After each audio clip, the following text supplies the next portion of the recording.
We are live. Thank you, Sarah. I appreciate that. I'm going to go ahead and call a public safety meeting to order. Please, all members are present except for Councilman Swirsky. We do have minutes to approve. Can I get approval of those minutes, please? Motion to approve the previous minutes. Second. I have a motion and a second. All in favor? Aye. Anybody opposed? All right, thank you. We do have two new pieces in front of us. Our first piece is an ordinance authorizing the Director of Public Safety or his designee to apply for and if awarded, accept and expend the FY 2020 Justice Assistance Grant, known as JAG, administered by the Office of Criminal Justice Services, OCJS, of the Ohio Department of Public Safety, declare an emergency. I do see Captain McCosey with us, and I'm not sure who else is with us. Good afternoon. Thank you, Captain. Thanks for having me. This legislation is to allow us to accept a grant that we were awarded. The total amount of the grant is $25,925. And there is a match to that, 25% match. This is the state level JAG grant. So it gives us an opportunity to procure equipment that we wouldn't otherwise be able to fund. And in this case, our stated program that we're going to use this for is to get new bicycle equipment to replace some old equipment that we have, as well as helmets. So the execution period for this is this year, so it'll end at the end of this calendar year. And we're asking for that legislation so we can go forward with accepting the grant, and then we can begin the process of obtaining that equipment. All right, thank you, Captain. I appreciate that. I'll go ahead and see if there's any questions from committee members. I do see Councilman Malik, his hand is raised. Please, Councilman. Thank you, Mr. Chair, and thank you, Captain. You know, I think obviously the bike program is a program that we discussed in our reimagining public safety meetings. I know Councilman Swirsky, if he were here, he would want us to shout out the bike program because he really, appreciates. He's been really pushing for increased bike and foot patrols. Can you talk a little bit about the bike program? How many officers are going out on bike patrols these days? Are we increasing it? Are we buying more bikes, or are we just replacing the bikes we have? Just want an overview if you have one. Sure. Right now we have about 35 bike officers that are qualified. That includes all our NRT officers. We are going to use this to do a little bit of both. We're going to replace some older equipment, but it will in total add a few pieces of equipment for us so that we can put more people on bikes. And as we're all hopeful that the COVID restrictions will subside a little bit so we can get out there this summer and do more of this. Obviously, so far the weather hasn't been all that cooperative just yet, but we will be putting out our NRTs and some of our other folks out on bikes, and especially once we get the events going and the weather breaks, we'll be out on the bikes more often. So just a quick follow-up, Captain, and thank you for that information. So when it's not an NRT on a bike, how is that sort of decision made for a patrol officer or otherwise? Is it mostly tied to a specific event, or is it, just there's time in a shift? I mean, how is that decision made?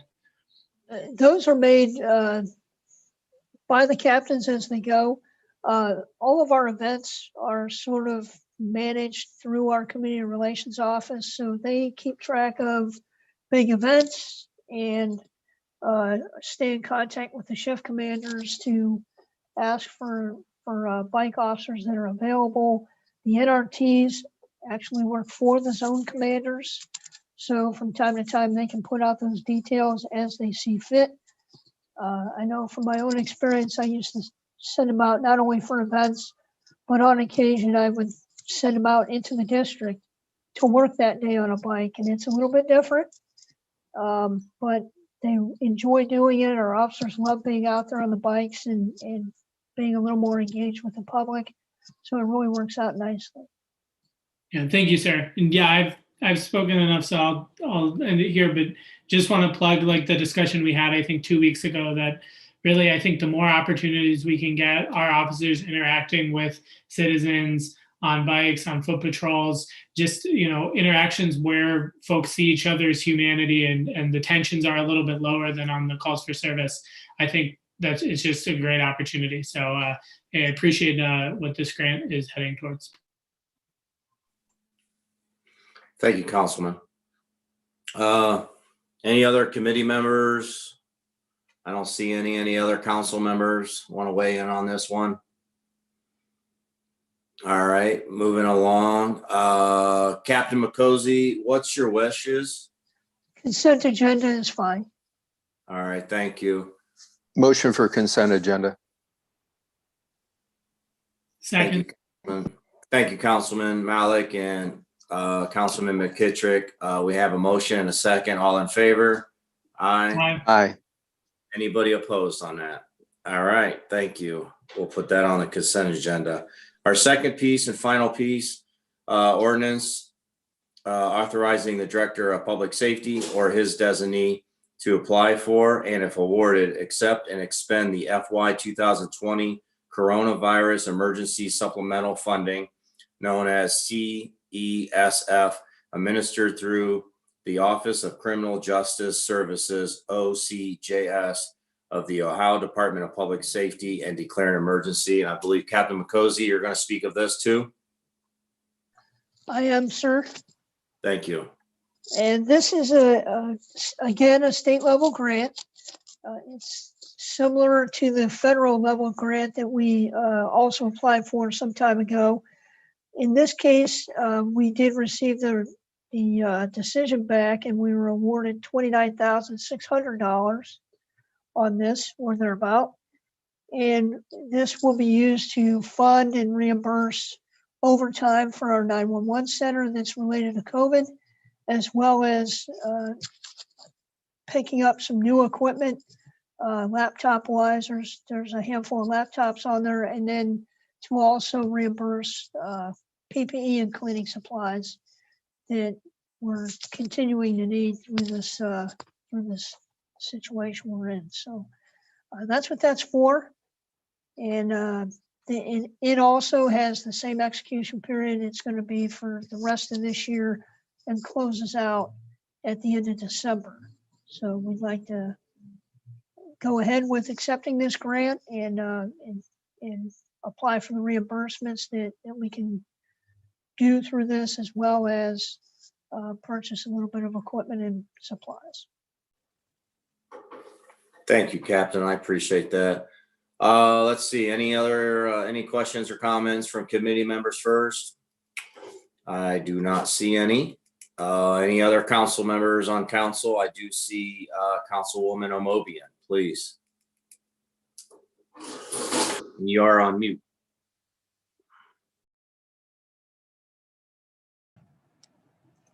Can you hear me now? Can you hear me now? Yes.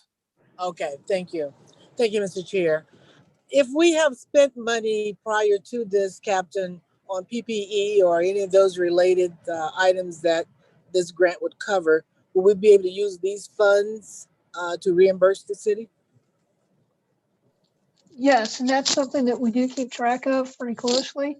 The expenditures for PPE and cleaning supplies, as well as our overtime, we continue to track that.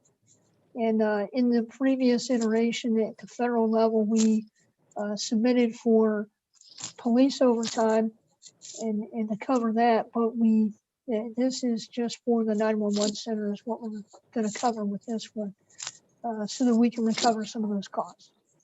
I see. Thank you very much. All right, thank you, Councilwoman. Hands raised function. It doesn't show anybody else with hands raised. Captain McCosy, what are your wishes on this one? Consent again too? This also can go as consent agenda. That would be fine. Thanks. All right, thank you. Committee?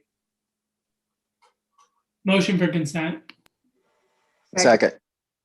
Thank you. I have a motion and a second. All in favor? Aye. Aye. Anybody opposed? All right, thank you. So those two items will be placed on the consent agenda. And I think that's it. We're adjourned if nothing else come before us. Mr. Chair, Councilman Malik. Mr. Chair. Hand is raised. Yes. Mr. Chair, I just wanted to take a second to address the APD press conference from last week and the use of force issue, if it's all right. Sure, go ahead. All right, so I wrote down a couple thoughts, but I'll try to not take too long. Right, almost a year ago, we all watched the killing of George Floyd, whose breathing was obstructed by an officer with a knee on his throat. Since that time, our entire community, including council, the city administration, the Akron Police Department, has looked at ways of improving our policing and public safety systems precisely to prevent these kinds of deadly incidents. Last week, we found out that an officer had resigned after being put on leave due to a use of force incident that occurred in February. On Thursday, APD held a press conference and the community found out more about this incident. Specifically, we saw a video showing that after a successful takedown of a suspect, Mr. Hicks, an officer had repeatedly shoved snow into Mr. Hicks' face and mouth, obstructing his breathing. It's clear that Mr. Hicks needed to be arrested. And watching the video, you can see that most of the officers acted appropriately. But there's also no doubt that the officer's behavior after Mr. Hicks was already on the ground represents unacceptable and dangerous force, which should trouble us all. My first problem with the situation is that our local FOP union is already voicing support for the officer's actions, calling them objectively reasonable and within policy. The officer's resignation doesn't solve this issue. APD needs to come forward with concrete steps about training and messaging that make sure that other officers do not see this conduct as acceptable. We've heard many times in the last year that what happened in Minneapolis can't happen in Akron. That mentality is part of the problem. The fact that some folks see what happened to Mr. Hicks as acceptable is part of the problem. Second, the situation shows the need for strengthening our police auditor's role. Currently, our police auditor has nothing to do with use of force investigations until the process is complete. And so his office doesn't see any information on instances like this until we did last week. This is because there's no city law that says what the auditor can and can't access. In situations like this, the auditor could be a bridge between the department and the community. An internal investigation process is always going to be secret, but the auditor can play a community advocate role during that process. Incidents of excessive force threaten individuals, but they also threaten our community because they undermine community trust in our policing system. Our community depends on that trust. A stronger civilian oversight helps preserve that trust, it helps citizens, and it helps the police department. For more than a decade, our city police auditor has had an incredibly weak role, suffering from a lack of staffing, a lack of access, and a lack of independence. Last month, we established a budget that made progress on the staffing issue. We can go forward and pass a law that makes progress on the access issue. And we can also work on passing a charter amendment that would create a civilian review board that could oversee the auditor. These aren't radical asks. They're all a part of our reimagining public safety discussions. They're all being done in many other cities across the country. And this is something we can do. I just wanted to share those thoughts. Thank you, Councilman. I appreciate you sharing those thoughts. With that, I do not see any other hands raised. So we are adjourned. Thank you. our next committee meeting of the day will be the Housing and Neighborhood Assistance Committee, and that will begin at 3:15 today. Those committee members are Fusco, Swirsky, Samples, McKittrick, and Connor. Again, that will be at 3:15.